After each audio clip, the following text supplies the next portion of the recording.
For decades, the Arctic was just ice, an afterthought in global politics. But today, that ice is melting, and as it disappears, so does America's dominance. A hidden passage is emerging, one that could rewrite global trade, shift military power, and directly challenge American influence in the world. The country at the center of it all? Canada.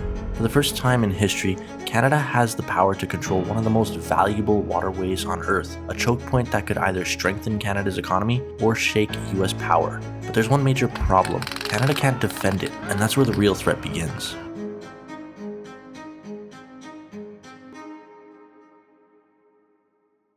Look at this map from 1563. It was one of the first commercially sold maps of the Americas. But notice the poles. They're completely blank. At the time, no one had any idea what was up there. As European explorers became obsessed with finding a shortcut to Asia, they started filling in the gaps. Here's a map from 1754 based on the supposed discoveries of Admiral Dauphin. The map claimed there was an open water route across the top of North America. Many maps were made imagining what the North would look like. In 1906, Norwegian explorer Roald Amundsen finally made it through, but he didn't do it on a ship. He did it on a tiny fishing boat, a yacht. And it took him 3 years. For most of history, the passage stayed sealed off, completely useless for global trade. But today, that's changing. Every year, an area the size of Austria vanishes. And in September 2024, Arctic sea ice hit one of its lowest levels ever recorded. It's now a shortcut that can shave up to 2 weeks off the usual Panama Canal route. Now more and more ships are making the transit. Unique ships entering the Northwest Passage area increased 44% from 2013 to 2019. For Canada, this is a once-in-a-lifetime opportunity to control a global trade route. But there's a problem. Canada's Arctic is massive. You could fit Finland or even Sweden in it, and it's nearly impossible to patrol. But Canada isn't the only one with a massive Arctic frontier. Russia has one too, and over the past decade, they've treated it like a battlefield. Russia has launched the largest Arctic military buildup since the Cold War. They've reopened over 50 Soviet-era outposts, built deep-water ports, radar stations, and deployed Arctic-adapted fighter jets across their northern frontier. But their biggest investment? Icebreakers. Russia operates the only fleet of nuclear-powered icebreakers in the world, 7 in total, each capable of smashing through thick ice year-round. Add 30 more diesel-powered icebreakers and no other country even comes close to the amount that they have. And the US, they're watching, because while Russia positions itself to dominate the transpolar sea route, the US is left eyeing the only Arctic shipping lane currently opening, the Northwest Passage, a route that cuts straight through Canadian territory. But there's a catch.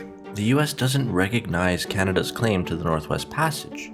To Washington, it's international water, open for anyone to use, no permission needed. To Ottawa, it's an internal waterway subject to Canadian laws, tolls, and control.